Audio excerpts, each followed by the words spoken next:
Bismillahirrahmanirrahim. Assalamualaikum warahmatullahi wabarakatuh. Alhamdulillah rabbil alamin. Iyyahu na'budu wa iyyahu nasta'in.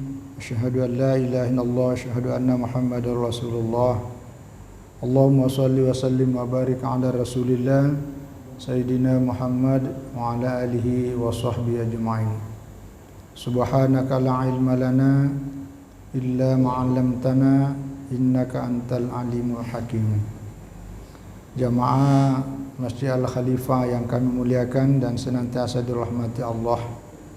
Alhamdulillah, kita senantiasa bersyukur, berterima kasih kehadirat Allah atas segala nikmatnya. Kita diberikan kesehatan, kekuatan dan kesempatan.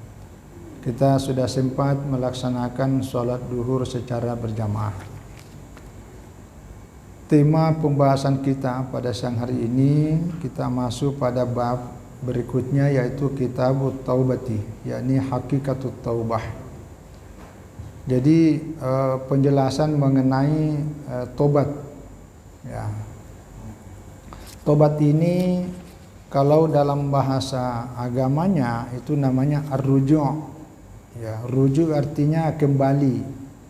Ya, karena kita sebagai manusia ini jangan pernah menghitung-hitung, saya kan umur saya masih panjang Ustaz.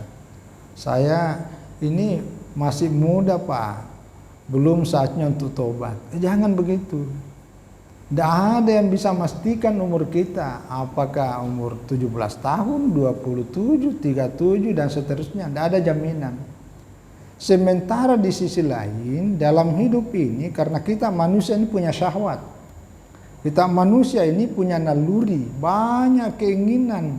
Nah, ketika keinginan dan naluri apalagi syahwat yang mengarah kepada kejahatan mendominasi dalam diri kita, tidak bisa terkontrol, maka inilah yang kemudian melahirkan banyak pelanggaran, melahirkan banyak dosa. Jadi karena manusia ini sebagai sifat kemanusiaannya berada di antara dua kekuatan, kekuatan yang mendorong kepada kebaikan namanya kekuatan malaikat, kekuatan yang mendorong kepada kejahatan namanya kekuatan setan. Nah, kita manusia ini selalu berguna pada dua sisi ini. Nah, jadi pembahasan tentang taubat ini penting. Jangan dianggap ini kan pembahasan bab akhir Pak. Tidak ada jaminan. Jadi materi ini juga sebagai nasihat buat saya pribadi dan keluarga dan untuk kita semua. Rasulullah Shallallahu Alaihi Wasallam dalam hadis yang diriwayatkan oleh Imam Tirmidzi dari Anas ibnu Malik, ini Al-Ghazali tidak mencantumkan hadis ini, tapi beliau mengutip beberapa yang lainnya. Apa kata Rasulullah Shallallahu Alaihi Wasallam? Beliau bersabda, kullu bani Adam khatta'un, bahwa setiap Bani Adam, maksudnya kita manusia ini, itu adalah pelaku-pelaku kesalahan. Nah itu tadi, karena banyak, nanti mudah-mudahan waktunya memungkinkan, ada beberapa faktor yang mendorong kita selalu berbuat kesalahan, kekeliruan, atau dalam pengertian dosa. Tapi, wa khairul khatta'ina at-tawwabun, sebaik-baik orang yang berdosa itu adalah orang-orang yang bertobat. Nah, jadi kita berdosa, tapi di akhir setelah kita melakukan dosa itu muncul kesadaran untuk mau tobat. Tobat artinya tadi arruju, kita kembali kepada Allah. Nah, jadi yang bahaya ini kalau sudah banyak dosanya tapi merasa tidak berdosa, itu yang parah tuh. Jadi jangan terlalu pede. Maka inilah yang kemudian memerlukan. Tapi ini yang merasa dosa bersalah itu, merasa dosa, merasa bersalah, itu semua timbulnya dari hati. Kalau akal yang paling banyak membuat kita ceroboh itu menganggap ente, menganggap remeh, itu karena akal. Itu namanya akal-akalan. Jadi agama ini perlu berakal, tapi lebih perlu juga adalah hati, namanya berhati-hati. Itu ya. Nah, kenapa kita rujuk? Karena begini, sedikit banyak, apalagi banyak ya, Begitu ada dosa yang kita lakukan, itu yang membuat jarak antara diri kita dengan Allah. Jadi makin banyak dosa kita lakukan, membuat makin jarak antara diri kita dengan Allah itu makin jauh. Maka dengan bertobat, itu kita kembali mendekat kepada Allah. Itulah pentingnya kita bertobat. Ya, nah, sampai kita merasa tidak merasa penting untuk kembali pada posisi kita udah jauh. Nah, itu namanya ar-ruju'. Ya, jadi kita bertobat artinya kita ar-ruju'. Yang kedua, kenapa kita ar-ruju' kembali? Karena kalau dalam bahasa Al-Ghazali ini mengatakan anna wujubat taubati zahirun bil akhbari wal ayat wa huwa wadihum binuril basirah. Ya. Jadi bertaubat ini hukumnya wajib, ya, dengan sangat jelas, ya, baik dari Al-Qur'an maupun dari hadis-hadis Nabi yang kemudian memberikan penjelasan dengan, ya, termasuk penjelasan yang sifatnya kalau kita basirah itu artinya mata hati, ya. Kenapa perlu menyadari itu? Karena fa inna man arifa alla sa'adata fi daril baqa'i illa fi liqa'illahi ta'ala wa inna kulla mahjubin anhu yashqa. Jadi bagi orang yang mengerti, tahu persis bahwa tidak ada sa'adah itu artinya kebahagiaan, ya, di darul baqa, nanti di akhirat kelak, kecuali dengan bertemu dengan Allah. Nah, itulah puncak kenikmatan dan kebahagiaan sebagai orang yang beriman, tapi di akhirat kelak.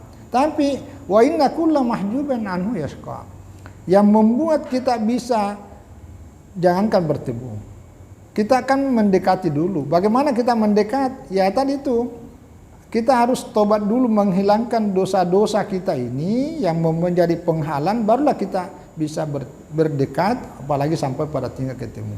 Karena semua yang bisa menjadi mahjub, kita terhalang, tertutupi antara diri kita dengan Allah, itu adalah dosa, dan itulah merupakan sebuah kesengsaraan, kecelakaan. Nah, bagaimana caranya? Ya inilah yang pentingnya bersegera bertobat itu. Karena kalau kita tidak segera bertobat, artinya membuat diri kita tetap menjauh dari Allah Subhanahu wa taala. Nah, ini. Jadi dan Allah mubaida an liqa'i illa ittiba' syahwat. Tidak ada yang membuat kita menjauh dari Allah kecuali karena kita mengikuti selera hawa nafsu kita. Dan tidak ada juga wala muqarriban min liqa'ihi, dan tidak ada yang membuat kita akan dekat menuju pada perjumpaan kita dengan Allah illal iqbalu 'ala Allah bidawami dzikrihi. Ya, kecuali dengan menghadap kepada Allah dengan cara, ya, selalu ingat kepadanya. Nah, ingat kepadanya itulah diawali dengan tobat. Jadi kalau dalam perspektif Imam Al-Ghazali ini, dalam proses tahapan menuju kepada Allah, itu makam awal itu adalah makam taubat. Karena taubat ini adalah pembersihan diri. Itu merupakan langkah awal. Ya, jadi pembicaraan tobat ini sekali lagi bukan persoalan umur 70, bukan persoalan bab akhir, tapi memang penting untuk saling mengingatkan. Apalagi sekali lagi kita sudah sangat merasakan orang yang hidup di era hari ini dengan orang tua kita yang hidup 20 tahun, 30 tahun, 40 tahun yang lalu, itu udah beda zamannya.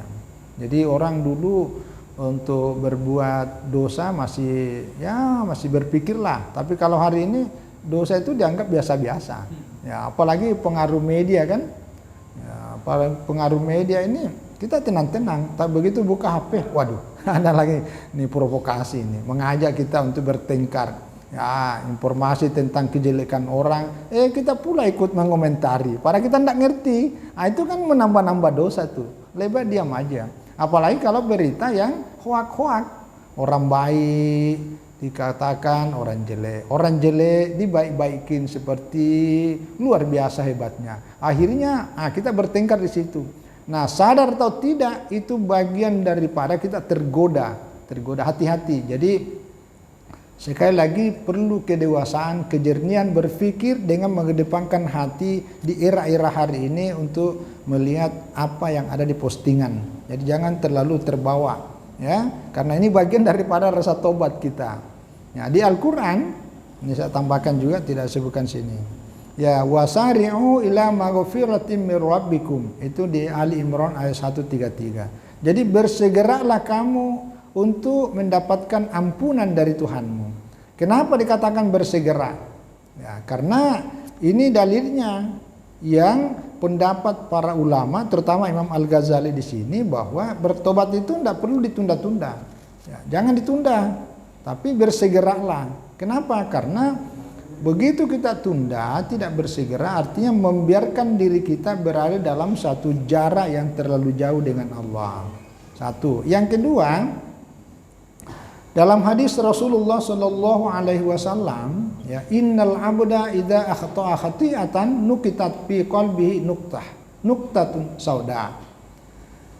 Kalau seorang hamba melakukan suatu kesalahan atau melakukan suatu dosa, maka pada saat itu di hatinya itu langsung, ya, tertancap ada satu titik noda hitam. Nah, jadi begitu ada dosa kita lakukan, nah mungkin wajah kita bersih, glowing misalnya, tetapi hati kita itu udah ada titik hitam. Itu.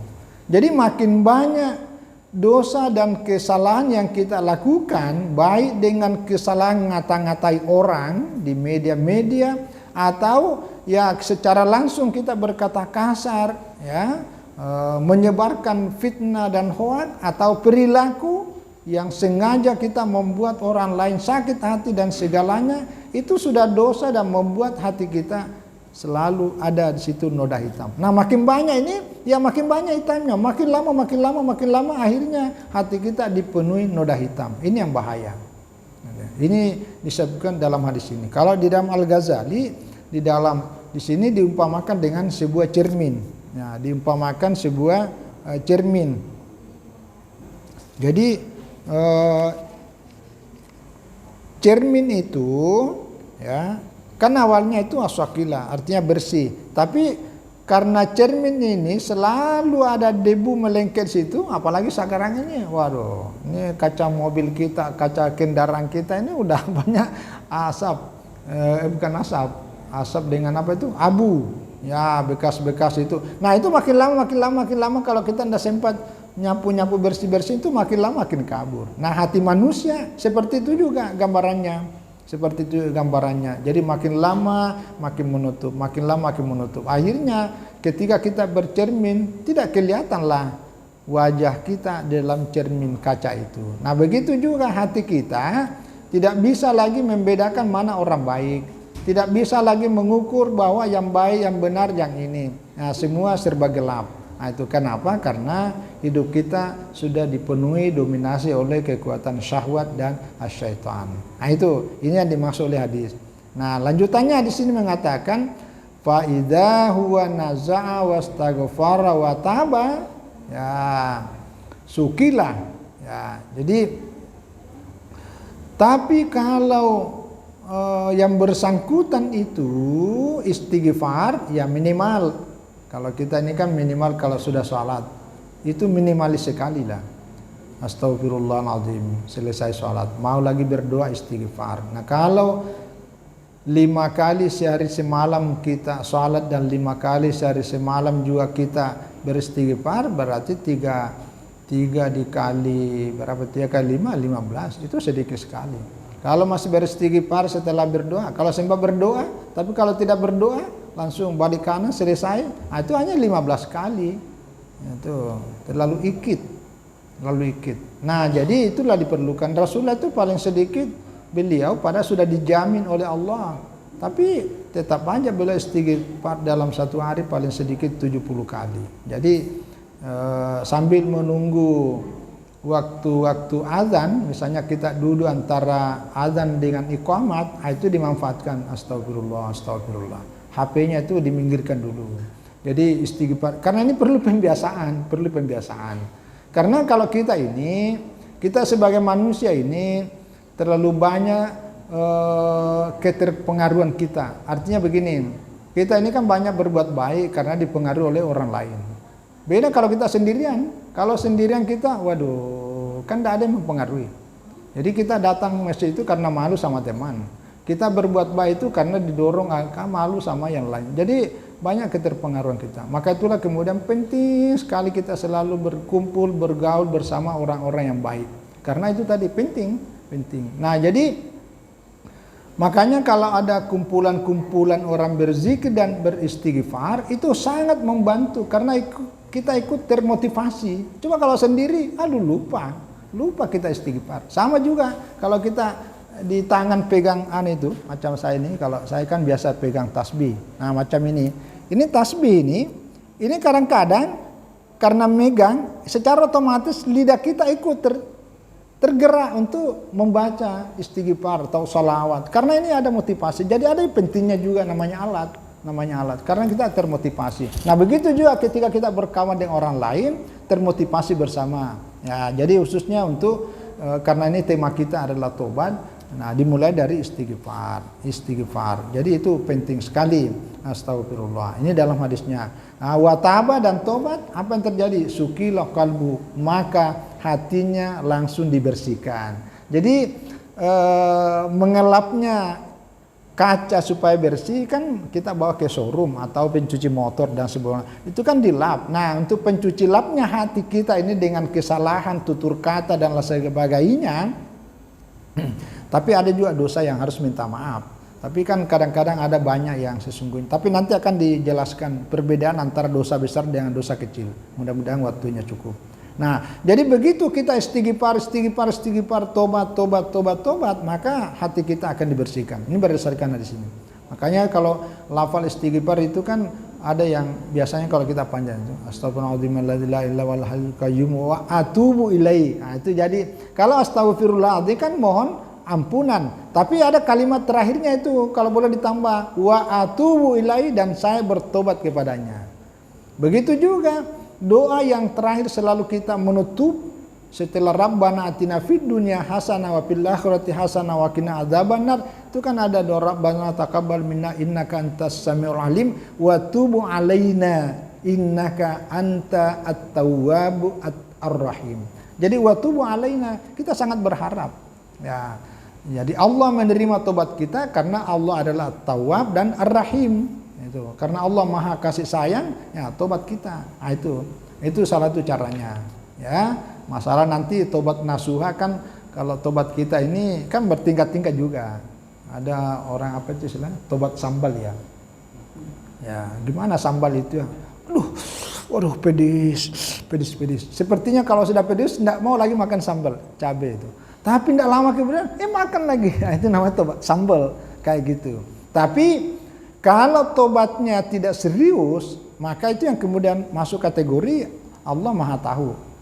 Tapi kalau misalnya memang sudah serius, tapi ada sesuatu yang kemudian sangat terdesak, lalu untuk terhindar dari situ menjadi sangat berat, maka Allah Maha Adil juga, Maha Tahu. Jadi makanya nanti ini kalau Imam Al-Ghazali sini mendefinisikan tobat nanti itu ada 3. Pertama al-ilmu, yang kedua al-halu, yang ketiga al-azam. Jadi al-ilmu itu ini yang kita tahu informasinya dulu. Nanti keadaan kita seperti apa?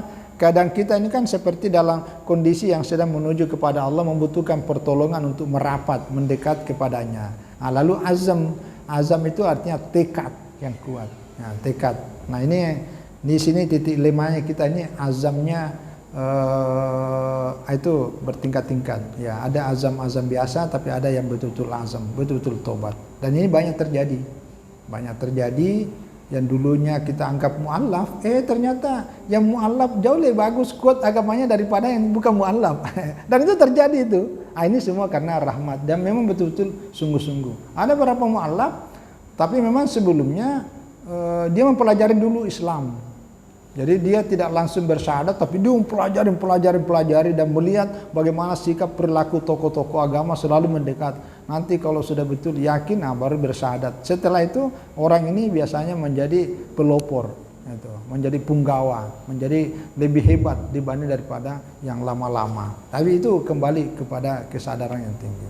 Nah, jadi dalam hadis ini wa in ada zida fiha. Tapi kalau tidak pernah ada istighfarnya, tidak pernah ada tobatnya, malah makin jadi.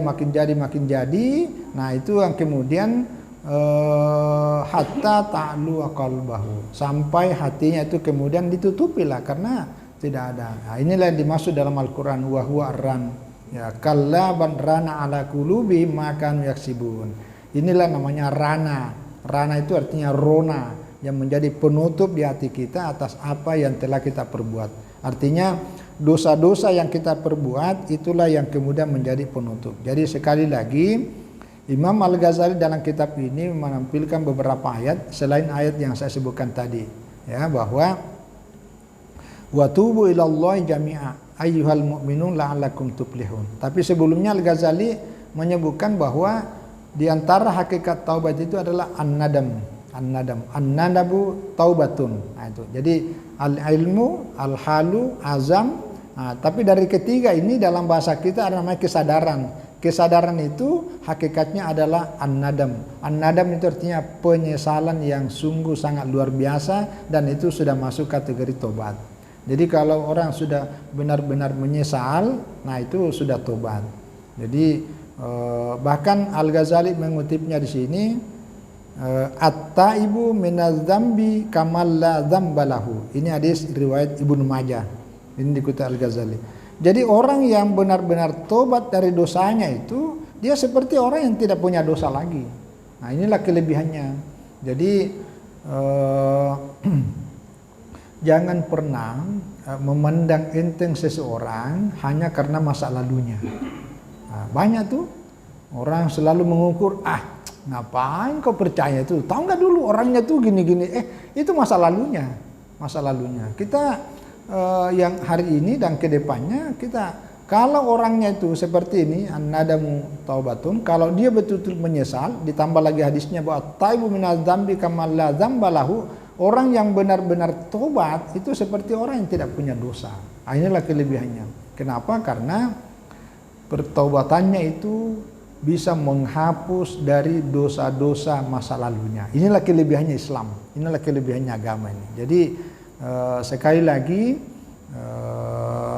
ketika ada kesalahan baik diri kita orang lain, ya, kita tidak boleh merasa putus asa, ya, karena rahmat Allah itu sangat luas, memberi kesempatan selama masih belum matahari terbit dari arah barat, itu pintu untuk bertobat kembali kepada Allah tetap terbuka.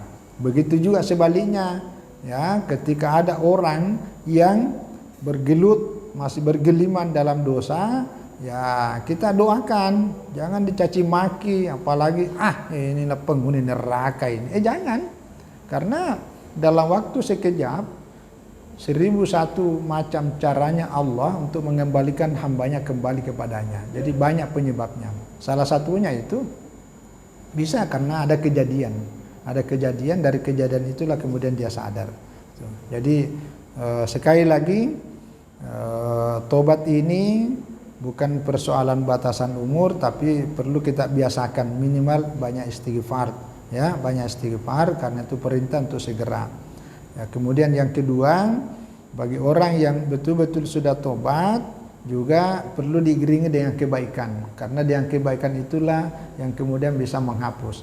Dalam hadis juga dikemukakan di sini nih, hanya separuh, yaitu atbi sayyata al-hasanata tamhoha. Nah, ini hadis sambungannya sebenarnya ada 3 perintah Nabi. Ittaqillah haitsu ma kunta wa atbi sayyata al-hasanata tamhuha wa khaliqin nasa bi khuluqin hasanin. Ini riwayat Tirmidzi. Jadi perintah Rasul kepada Abu Dzar Al-Ghifar bahwa bertakwalah kepada Allah dimanapun kamu berada. Yang kedua, ikutilah, ya, kejahatan masa lalumu itu dengan kelakuan yang baik, dengan perbuatan yang baik, niscaya kebaikanmu itu menghapus dosa-dosa masa lalumu. Nah, itu ini yang dimaksud. Nah, baru yang ketiga, bergaulilah orang lain dengan akhlak yang baik. Jadi dengan kelakuan perbuatan-perbuatan baik inilah yang kemudian menghapus dosa-dosa masa lalu. Saya kira ini, dan terakhir, supaya pertobatan, samping tadi yang disampaikan keutamaan dan memotivasi kita, hal-hal yang mendorong untuk melakukan dosa yang kemudian perlu kita tobat itu, Al-Ghazali di sini menyebutkan ada empat dosa-dosa yang menggiring orang melakukan kejahatan. Jadi inna masaratiz dzunubi tanhasiru fi arba'ah sifat. Jadi ada 4 sifat dalam diri manusia yang menjadi sumber munculnya dosa. Inilah yang perlu kita tobat. Pertama, sifatun rububiyah. Sifat rububiyah ini maksudnya sifat ini hakikatnya milik Allah, tapi kita ini salah karena mengambil yang bukan tempatnya. Misalnya yang namanya al-kibir. Al-kibir ini kan takabur. Itu sifat Allah. Hanya Allah yang punya sifat takabur. Tapi kita manusia ikut-ikutan mau ambil. Itu dosa. Itu mulai dari dalam. Ini yang pertama. Begitu juga al-fakhr. Al-fakhr itu selalu bangga. Ini yang kita sudah bahas sebelumnya. Ujub, bangga. Ujub selalu ingin wahubbul madhi. Ya, senang dipuji-puji. Ya, senang dipuji buat sanak sama wahubbi dawamil baqa. Ya, jadi selalu ingin pujian, termasuk talabul isti'la. Ya, minta supaya ya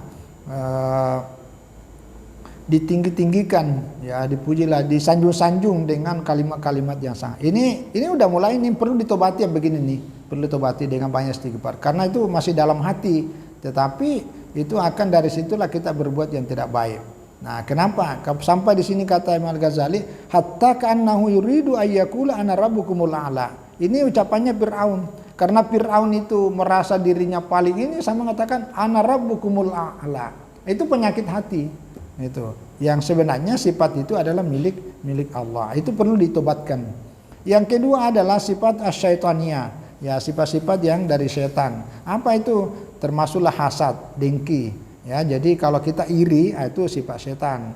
Ya, wal bagi, ya wal hayla wal khuda, ini suka nipu-nipu orang. Ya, jadi gimana caranya supaya orang lain itu bisa bertengkar dan sebagainya. Termasuklah hal-hal yang mendorong untuk berbuat kerusakan dan kemungkaran. Termasuk al-pas wal nifaq, kemunafikan.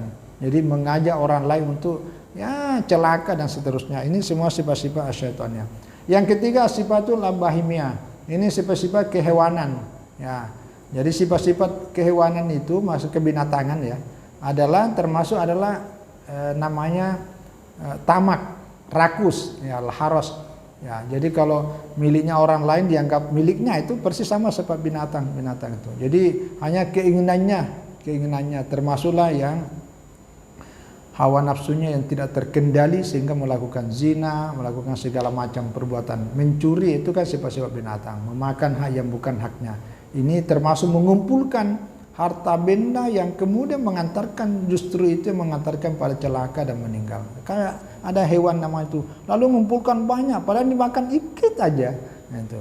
Ya, walaupun binatang juga ada sifat-sifat baiknya, tapi yang dimaksud di sini adalah sifat-sifat yang negatif. Yang keempat terakhir ini adalah sifat-sifat kebuasan. Nah, inilah yang kemudian ada sifat marah, ada sifat dendam, ada sifat ingin selalu menyerang orang lain, semuanya musuh, tidak ada kawan. Jadi yang ada dirinya itu hanya kebenciannya melulu. Yang ada dirinya itu orang lain salah melulu. Tidak ada orang baik. Yang baik cuma dirinya. Itu sifat-sifat kebuasan dalam binatang-binatang tertentu. Nah, semua sifat-sifat yang seperti inilah yang oleh Imam Al-Ghazali mengatakan wajib ya untuk senantiasa kita istighfarkan, bertobat dalam rangka membuat hati kita lebih bening, lebih bersih untuk bisa mendekat dan sedekat-dekatnya kepada Allah. Saya kira inilah yang bisa kita sebagai ya resep untuk bisa menata hati dan pikiran kita selalu berada dalam koridor yang Allah ridhoi, sehingga hidup kita selalu berikan kemudahan dan keberkahan dunia akhirat. Wallahu a'lam bishawab. Wassalamualaikum warahmatullahi wabarakatuh. Waalaikumsalam warahmatullahi wabarakatuh.